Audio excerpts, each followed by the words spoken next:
الزلابية مش بس من الحلويات الشرقية اللي ما بيختلفش على جمالها اتنين، لأ دي ليها كمان ذكريات طفولة معانا، ريحتها لما ماما كانت بتعملها في البيت وفي لمة العيلة والمصايب. بس أنا النهاردة مش هخليكوا تعملوا أي زلابية، دي بمقادير مظبوطة هتطلع معاكوا زي ما الكتاب بيقول، شكل وطعم ولون وريحة، وهتظبط معاكم من أول مرة بإذن الله. وهنسيكم أي طريقة عملتوها قبل كده. كيلو الدقيق بياخد 4 معالق كبار سكر، معلقتين كبار حليب بودرة، معلقتين كبار خميرة فورية، معلقه صغيره بيكنج باودر، ورشه حلوه كده من الملح بايدي. نقدر ننصص الكميات، يعني لو عملنا نص كيلو دقيق هتلاقوا كل حاجه بتتقسم معاكم بكل سهوله. 8 معالق كبار مليانين زيت نباتي، اي نوع زيت نباتي او ذره متوفر عندنا. وبكده المكونات بتاعتي كلها بقت جاهزه في طبق واحد. نيجي بقى لفقره السوائل، وهي الاهم لظبطه العجينه بتاعتنا. انا محتاجه لتر و100 جرام من الميه، ميه فتره من الحنفيه عادي خالص. هنضيف لتر الميه الاول واخلي ال100 جرام معايا على جنب، اضيفهم تدريجي وانا بضرب. نقدر ان احنا نضرب الزلابيه في العجان زي ما انا هعمل دلوقتي بالكف ده.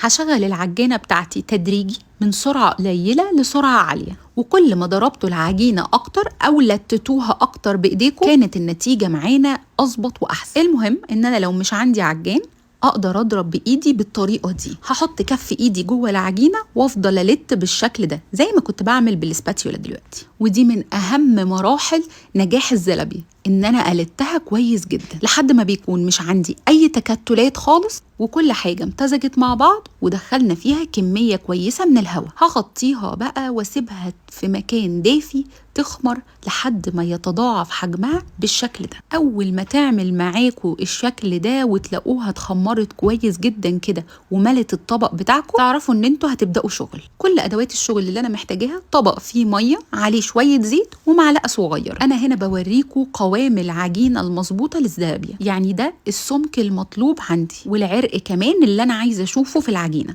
بعد ما بقى معايا عجينه ناجحه ومظبوطه، دلوقتي لازم اتبع خطوات شغل مظبوطه علشان اكمل نجاح الزلابيه. اول حاجه كده هخرج الهواء كويس جدا من العجينه، وهحط طاسه فيها زيت تسخن على النار. اول ما الزيت عندي يسخن ههدي النار للوسط وابتدي اقطع بقى واشكل زي ما انا بعمل كده. باخد العجين بتاعي بايدي بكف ايدي، اخرج منه الهواء واطلع كوره ما بين صوابعي، واحط المعلقه بتاعتي في الميه بالزيت، واخد الكوره على طرف المعلقه وارميها في الزيت. درجه حراره الزيت لو مظبوطه هتلاقوا الكور كده طلعت من تحت لفوق وبدات تاخد الشكل المظبوط ليها. الزيت لو بارد وما كانش سخن الزلابيه هتاخد اشكال خزعبليه ومش هيتظبط الكور بتاعتها. طب حاجه مهمه كمان، ليه بعد ما الزيت بيسخن انا بهدي النار؟ عشان انا اديت للزيت درجه حراره مناسبه تطلع الزلابيه وتقبها لفوق وتديها شكل مظبوط. بعد كده بهديه علشان ما تحمرش مني الزلابيه